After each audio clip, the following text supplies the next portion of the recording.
What's up, guys? Welcome to Daily Dose of Reddit. This is your host, Zach, and today's subreddit is r/ProRevenge. This story's called My Worst Customer Ever. So, a couple of years ago, I had a guy that emailed me back and forth for months. He was pretty cool, but picky beyond belief and couldn't decide on what he wanted. Finally, he ordered this ultra deluxe 4-player arcade machine wrapped in Star Wars graphics. He spared no expense, spending $3,000 plus $220 shipping.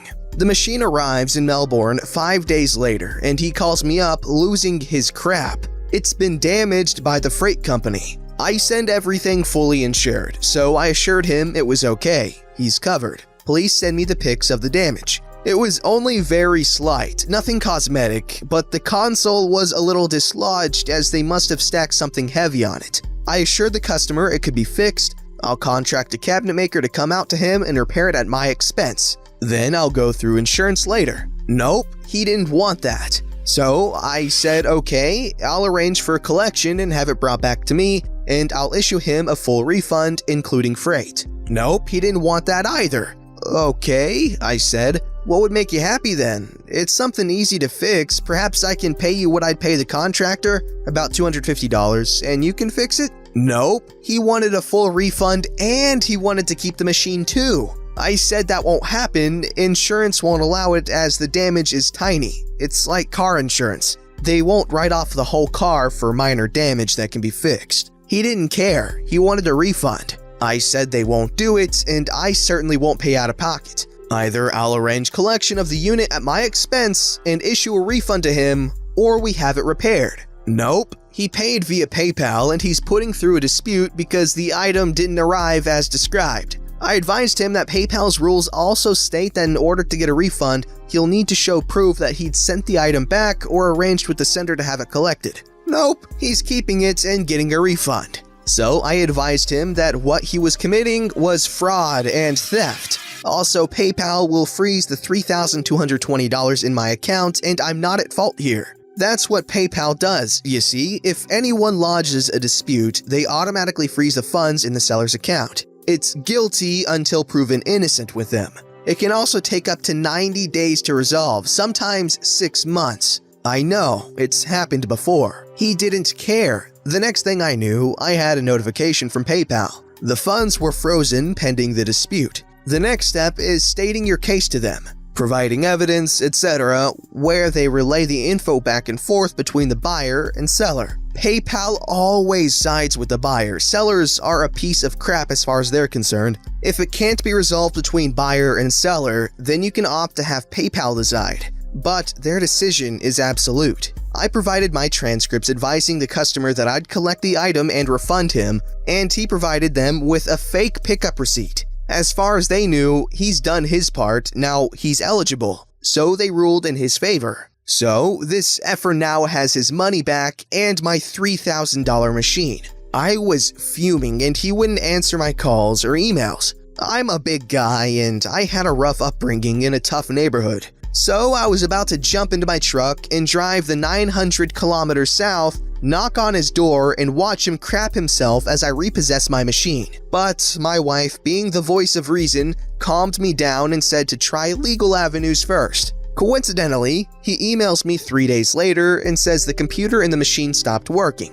I replied, "Which freaking planet do you live on where you steal an item then complain it doesn't work?" I laughed out loud and he said he had an IT guy. A few days later, after that, I get a call from a guy saying that his friend bought an item and the hard drive is dead.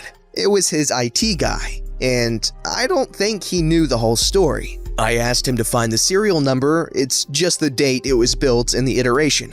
For example, 231-220-1901. He read the number out and I said, "Oh, it's in warranty, send it back and I'll send a fresh new one." He bought it and sent it back. Now note that he said the hard drive disk was dead. That's a good thing. If it had been the computer, he could just use anything else and use the hard drive disk as a backup. But since it was dead and now I had his computer too, he has to buy a new system, which would set him back at least $450, but he still couldn't play games on it. You can download the apps, but there's a ton of configuration work and button mapping, etc. IT guy calls me a few days later asking for the computer, and I told him the story and nope, he can go screw himself. He also laughed out loud and asked how hard it could possibly be to just download crap. See, what he didn't know is that I have a little failsafe built in. The encoder I use isn't mapped to the default keys on the apps. I changed everything around on the hardware to stop people trying to just clone it. It's not hard to get around, but most people aren't familiar with the nuances of emulators. Inevitably, I get another call a few days later from a different guy saying he'd built his own machine but couldn't get it working. The symptoms were exactly that of trying to get my controls working on a different system. It was definitely the IT guy fishing. I played dumb and said, I didn't know, sorry. Now this guy had an empty, useless cabinet, so he left me a 1-star review on Google. It's since been removed, but it read something like, "Poor quality build, flimsy, system didn't work, do not buy from these people." I was about to jump into my truck again and drive down to that love-making face. But again, my wife is like a bucket of ice water on my fire. So I wrote a long letter to PayPal attaching all of my evidence of his fraud. Then I responded to the 1-star review with the attachments to the emails and his admission to committing the fraud. Then I displayed his name and email address to smoke him out. He immediately called and said, "Look, no hard feelings, okay? But I received a damaged item and I'm entitled to compensation. Remove my details." He was getting spammed relentlessly, but he seriously believed he did nothing wrong. I told him he can go screw himself and to enjoy his useless machine. I was still burning though. I forgot about it after a few weeks. PayPal didn't respond, so I cut my losses and moved on. But then something beautiful happened. It's as though the universe aligned and said, "Hey, OP, we're not going to crap on you today. Here, take this gift on a silver platter." I was on eBay looking for old, non-working machines I can buy and refurb.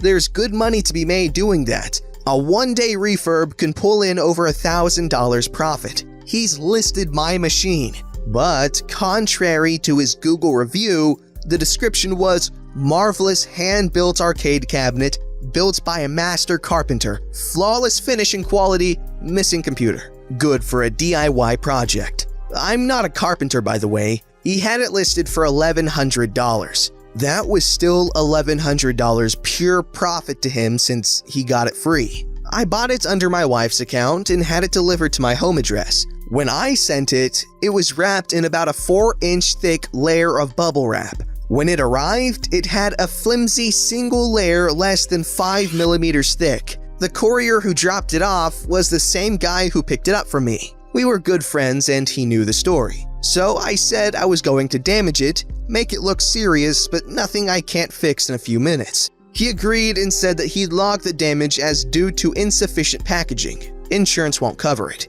I knocked the panels out from inside so it looked like the machine had been crushed. Realistically, I only had to reset the screws and it was good as new, but it looked mangled. Then I sent Melbourne Richard Head the pics and complained about the damage. He said it was insured. I advised him that the courier said it was insufficiently packaged and that it's not covered. I want a refund, take this back. I knew he wouldn't take it back, it was totally useless to him. He said he didn't want it and he'll refund the freight. I said, nope, I can't do anything with a damaged machine. If he doesn't do anything, I'm filing a PayPal dispute under item not as described. He wasn't happy, played the victim and played on my sympathy, still not realizing who I was. Eventually, after offering me partial refunds and getting rejected, he relented and told me to keep it and he'd refund me in full. He must have realized that his greed wasn't worth it and it cost him nothing. So now I had my machine back and I was happy this was over with.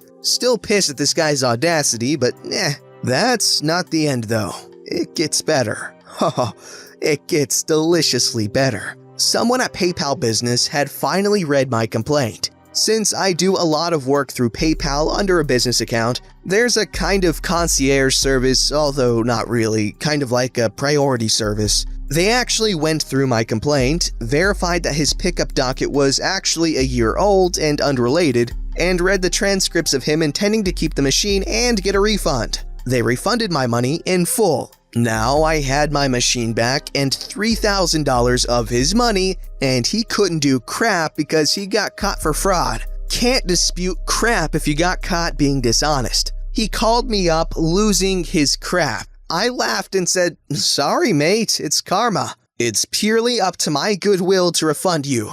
Go suck a doorknob." He pleaded and begged, swore a lot, pleaded more, and I said, "I'll think about it." Legally, he had no leg to stand on, but I have scruples. I donated it all to charity on his behalf. I sent him the receipt. He lost his crap some more, but now there were kids with food and clothes because of his douchebagness. Go eat a schlong, Michael. Yeah, I hate PayPal.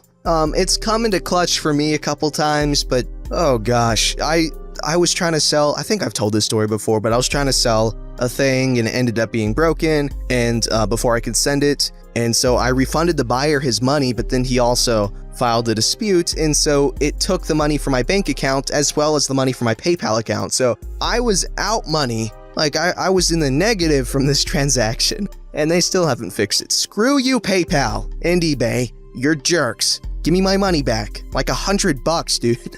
This story's called Steal My iPod? Screw Your Laptop, a story from 2007. I posted this on ProRevenge, but after thinking about it, it actually may be better suited her. Imagine being in high school, back in the latter days of George Bush, and finally buying that iPod of your dreams. After saving up your allowance and the money you made around the neighborhood doing random-ass work and lifeguarding at the local pool. Yep, that was me. And I was that douchebag 14-year-old who would make sure you knew I had one of the better iPods. One that could play video. It was the latest Nano, if I remember right. Simpler times. But every story needs an antagonist. My sister happened to find that role many times. We are very close now, but back then, it wasn't so rosy. She was a teenager as well, and spent most of those years resenting me. If I had something nice, screw you for having that. I was quite protective of my precious iPod. She raised quite the dookie tornado when my parents refused to buy her one. "Your brother saved his money. We didn't pay for it." "We are not stopping you from buying one too if you save your money." That was their attitude toward any luxury that us kids wanted. Even up to that time when buying a first car was on the table. We each had to buy our own. It built character and taught responsibility. Well, that iPod goes missing one day at home when I knew damn well I had left it charging at the family computer. I left it unattended. My parents confirmed they did not touch it, and all eyes were on my sister. I'll jump ahead here. As it turned out, she had indeed taken it and had one of her friends temporarily store it until the heat was off of her. She knew my parents would essentially strip search her. After this unraveled, one of my buddies saw her with the iPod at school several days later. It was time for payback. Back then, I like to think of myself as a bona fide hacker. That's right, I knew all about batch files and how to open command prompt. Don't frickin' cross me. You have no idea what I'm capable of. Yeah, anyway, we don't talk about those dark days. But I actually did know enough to copy-paste some destructive commands into scripts using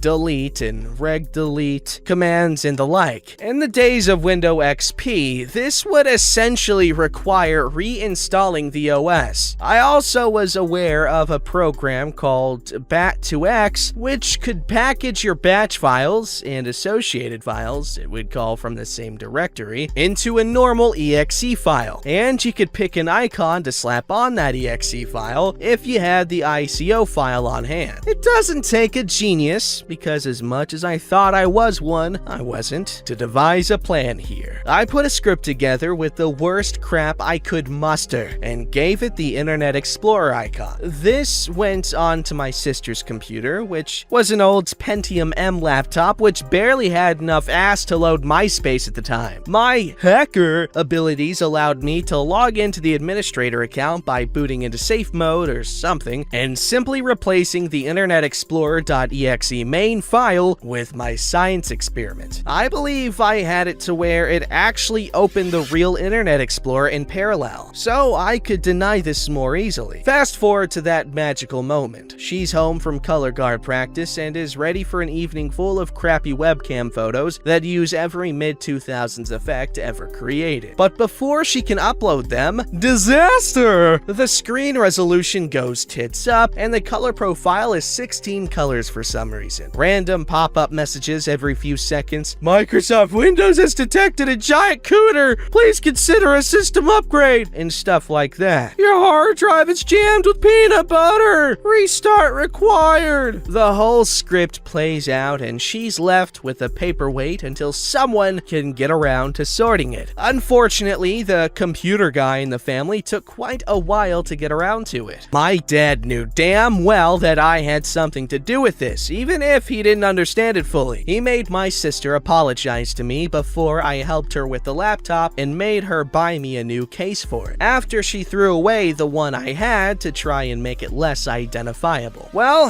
that's a story, folks. I have a video from 8+ years ago of this script running in a virtual machine if anyone wants to see it. Hope 2021 is off to a decent start for you. Feeling supersonic. Here's a video. I made this after submitting this to ProRevenge in 2013. I forgot completely I had done that back then. My old account got banned in 2013 because I told someone on crap Reddit says to grow up or something. This version used the Chrome icon, and I remember tweaking it a little so it would execute most of the payload on reboot. I had uploaded it at one point after some people requested a copy. I can try to find it, but I am almost certain it was on the external hard drive that died after I dropped it years ago. Anywho, to people asking what happened to the iPod, I got it back after learning from my buddy that she was going to have it on her. She was in a world of crap from my very traditional discipline that child parents, in addition to her laptop being a boat anchor for a few weeks. Very freaking solid revenge, my friend. Plus, I enjoyed how you wrote that story. It was a fun time to read. But yeah, that's crappy of your sister, man. Glad she's not as mean nowadays. She's grown up. I'm curious, who's older though? Don't forget to like, subscribe, and hit that bell to never miss an episode.